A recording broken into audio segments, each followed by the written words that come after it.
ये बड़ी खबर गुरुग्राम से है, जहां पर क्लब के बाहर धमाके का मामला सामने आया है और घटनास्थल पर पहुंची है एनआईए की टीम। गैंगस्टर्स की संदिग्ध भूमिका को लेकर भी जांच कर रही है एनआईए।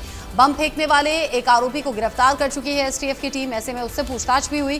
गुरुग्राम के सेक्टर 29 में 2 देसी बम फेंके गए थे। एक बम से धमाका हुआ, दूसरा बम हालांकि फटा नहीं था, वो निष्क्रिय हो गया था। ऐसे में अब एनआईए के लिहाज से भी इस पूरे मामले की जांच बनती है। एनआईए इस पूरे मामले पर नजर बनाए हुए है। बड़ी खबर, बड़ा अपडेट, जिस तरीके से अभी तक का ये केस सामने आया है। बम फेंकने वाले ये लोग कौन थे? एक संदिग्ध पकड़ा भी गया। एक बम जो कि फट गया था, धमाका हुआ था, क्लब के बाहर ही ये धमाका हुआ था। घटनास्थल पर पहुंची हुई है एनआईए की टीम। गुरुग्राम में सेक्टर 29 की ये घटना है। गैंगस्टर्स की संदिग्ध भूमिका को लेकर यहां एनआईए की टीम जांच कर रही है।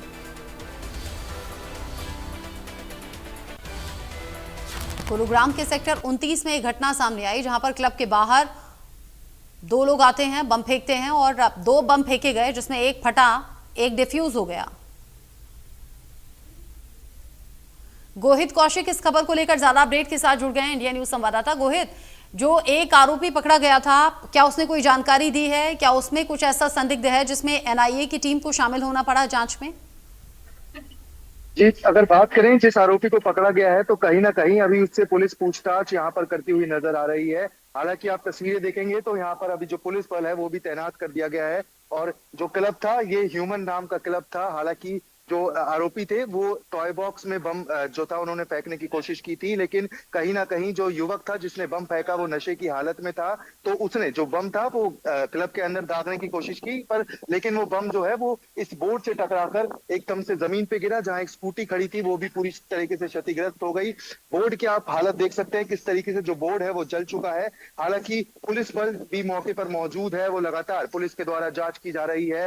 ये बहुत बड़ी घटना है इस वक्त गुरुग्राम में। हालांकि चंडीगढ़ में भी इससे पहले ही एक जो घटना थी वो पब और बार के वहां भी एक बम फोड़ा गया था, और ये जो गुरुग्राम में अब घटना हुई है तो कहीं ना कहीं ये साफ तौर से दर्शाता है कि जो पुलिस व्यवस्था है वो कहीं ना कहीं चरमराती हुई नजर आ रही है, क्योंकि इससे पहले भी कहीं ना कहीं ये बम फोड़ा गया था 5:15 बजे सुबह। अब गुरुग्राम में एकदम से तो युवक स्कूटी पे सवार होकर आते हैं और जो बम है वो फेंकते हैं। आप तस्वीरें देख सकते हैं। हालांकि जो टॉय बॉक्स के जो मालिक है उनसे कई बार रंगदारी के लिए फोन किया जा रहा था। अगर सूत्रों की माने तो कहीं ना कहीं लॉरेंस बिश्नोई गैंग से उसके तार जो है वो जुड़े हुए नजर आ रहे हैं। और तस्वीरें आप देख सकते हैं। जो मकसद था, जो आरोपियों का मकसद था वो इस क्लब को निशाना बनाने का था, टॉय बॉक्स। इसके मालिक से भी कई बार रंगदारी की मांग की गई थी। उसके बाद उन्होंने एक बम आजकल यहाँ पर दागा था।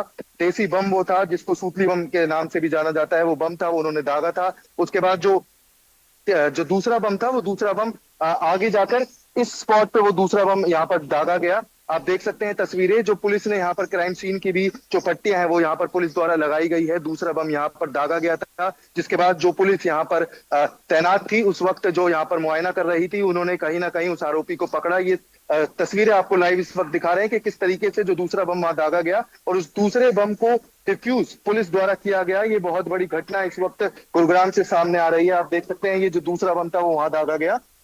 पुलिस की जो मुआयना टीम कर रही थी उन्होंने कहीं ना कहीं इस बम को जो है वो डिफ्यूज कर दिया। और उसके बाद लगातार अब जो पुलिस है, एनआईए की टीम है, वो यहाँ पर पहुंच रही है, जांच कर रही है। तो ये बहुत बड़ी चीज है कि अगर एनआईए की टीम भी यहाँ पर पहुंच रही है, जांच कर रही है, तो ये साफ तौर से दर्शाता है कि कहीं ना कहीं जो आरोपी थे उनका कोई बड़ा मोटिव था। और जिस तरीके से ये बम गुरुग्राम में दागा गया सुबह 5:15 बजे, क्योंकि जो क्लब है वो पूरी रात खुले रहते हैं, सुबह 6 बजे तक ये क्लब खुलते हैं और इस क्लब में जो लोगों की संख्या होती है वो भी बहुत ज्यादा देखी जाती है। तो इस साफ तौर से जाहिर है कि अगर यहाँ पर उस समय कोई बड़ा हादसा हो सकता था, पर कहीं ना कहीं जो हादसा था उसको टाल दिया गया। एक आरोपी को पकड़ा गया है। आरोपी की पहचान सचिन के नाम से की गई है, जो मेरठ का रहने वाला बताया जा रहा था।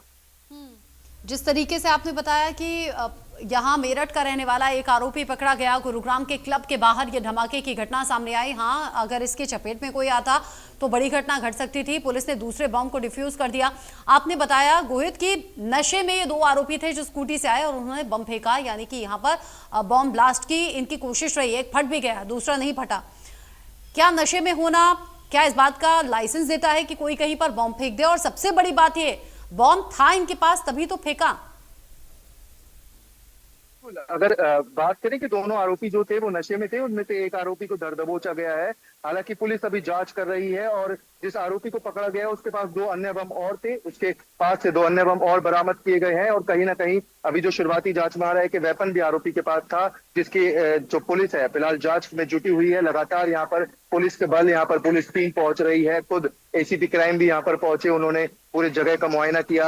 बताया जा रहा है कि एनआईए की टीम भी यहाँ पर पहुंची थी, उन्होंने भी जगह का मुआयना किया और कहीं ना कहीं अगर जो लोग नशे में थे उनको पकड़ा गया है तो कहीं ना कहीं पुलिस उनसे जांच कर रही है, उनसे एक एक चीज गहनता से और बारीकी से पूछी जा रही है कि किस वजह से उन्होंने इस चीज को अंजाम दिया। हालांकि इसके जो तार हैं वो फिलहाल शुरुआती जांच में लॉरेंस बिश्नोई गैंग से जुड़े हुए नजर आ रहे हैं। अब देखना ये होगा कि पुलिस जांच में आखिर क्या तथ्य सामने आते हैं, क्या पूरी बात सामने आती है, उसके बाद ही स्पष्ट हो पाएगा कि आरोपियों का क्या मकसद था और किस तरीके से उन्होंने इस वारदात को जो है वो अंजाम दिया।